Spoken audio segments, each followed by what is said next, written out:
এতিয়া অহা নিৰ্বাচনটো এতিয়ালৈকে BTC এলেকাত ফাইনেল হোৱা নাই চিট শ্বেয়াৰিংটো। গতিকে চিট শ্বেয়াৰিং ফাইনেল হ'লেহে আমি ক'ব পাৰোঁ। এটাতো নিৰ্বাচন কৰাটো পাৰ্টিৰ কথা, আমি যিহেতু পাৰ্টিত আছোঁ, গতিকে পাৰ্টিয়ে জোট দিয়ে তেতিয়াহে সেইটো ক'ব পৰা যাব। যদিহে কাৰো লগত এলায়েন্স নাথাকিলেতো এতিয়াৰ পৰাই আমি লাগি যাব পাৰিলে হয়, যিহেতু এতিয়া এলায়েন্স আছে। সেইটো আমাৰ পাৰ্টিৰ নেতাসকলে জানে, মানে দুইটা পাৰ্টি আলোচনা চলি আছে, তাৰ কাৰণে মানে পাৰ্টিয়ে যাক দায়িত্ব দিছে গতিকে তেওঁলোকে কাম কৰি আছে।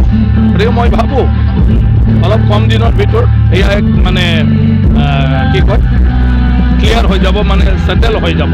আৰু এইটো হোৱাৰ লগে লগে কোনটো চিটত কোনটো পাৰ্টিক মানে দিব লাগে সেইটো পাৰ্টিয়ে নিৰ্ণয় কৰিব। গতিকে আগতে দুইটা পাৰ্টিৰ মাজত চিটটো ঠিক হ'ব লাগিব। মই কালি আহিলোঁ, আজি আহিল আমাৰ পুৰণা বন্ধুবিলাকক লগ পালোঁ। ফেডাৰেশ্যনৰ ফাউণ্ডাৰ প্ৰেছিডেণ্ট সহদেৱ দাস, যাৰ লগত তেখেত সভাপতি থাকোঁতে আমি বিভিন্ন জেগাত একেলগে ঘূৰি সমন্বয়ৰ কাম কৰিছিলোঁ।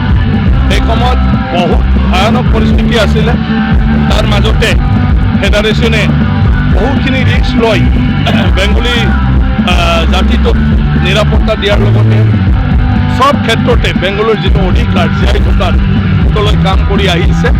আৰু আজি সমগ্ৰ বেংগলী জাতিক একত্ৰিত কৰি আজিৰ সেই অৱস্থালৈ আনিব পাৰিছে। আৰু বেংগলীৰ যিটো সমস্যা, এই সমস্যা মানুহৰ দৃষ্টিত আনিব পাৰি আজি এই সমস্যা স্থায়ী সমাধানৰ ফালে আগবাঢ়িব পাৰিছে। গতিকে সেইটো এটা খুব ডাঙৰ পদক্ষেপ।